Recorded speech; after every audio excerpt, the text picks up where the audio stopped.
Bonjour à toutes et à tous.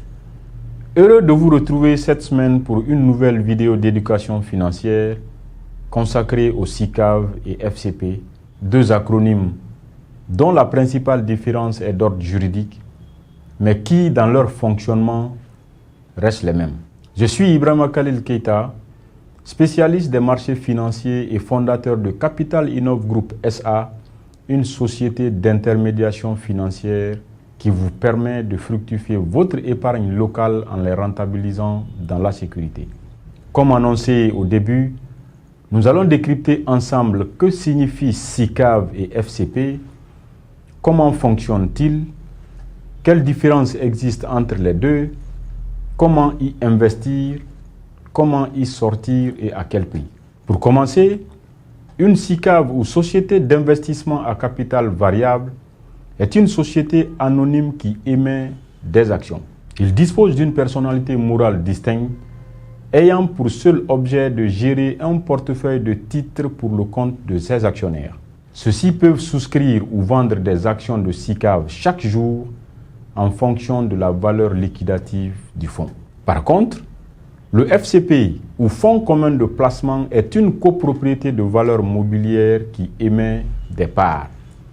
Le FCP n'a pas de personnalité morale. Ce sont des copropriétés de valeurs mobilières et de liquidités dont les parts sont émises et rachetées à tout moment à la demande de tout souscripteur ou porteur de parts à un prix déterminé. Les opérations d'un FCP sont réalisées par l'entremise d'un établissement de gestion qui agit comme mandataire au nom de ces fonds. L'investisseur n'a aucune prise sur les placements réalisés. Ils sont tous les deux des OPCVM, bien entendu, organismes de placement collectif en valeur mobilière. Donc, ne soyez pas surpris lorsque vous entendrez OPCVM à la place de SICAV, FCP ou fonds tout simplement. Il existe différents types de SICAV ou FCP dont les principaux sont les suivants. 1. Les SICAV ou FCP monétaires. Aussi appelés des fonds monétaires, ils sont composés essentiellement des titres du marché monétaire à durée de vie très courte, moins d'un an. Ces titres sont, dans la majorité des cas, des dettes émises soit par l'État, communément appelé bons de trésor, soit par des sociétés financières appelées certificats de dépôt ou par des grandes entreprises appelées billets de trésorerie. À ce niveau, il y a deux catégories de fonds monétaires qui n'impliquent pas le même niveau de risque.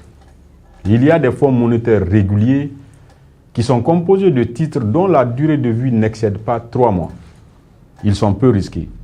Il y a aussi des fonds monétaires dynamiques qui sont composés de titres dont une partie est investie hors des marchés monétaires et la durée de vie varie de 6 mois à 2 ans. Plus aléatoire, ce placement permet d'espérer un rendement supérieur. 2. Les SICAV ou FCP obligataires. Ces fonds doivent avoir un actif net dont au moins 90% sont constitués d'obligations et de titres de créances négociables.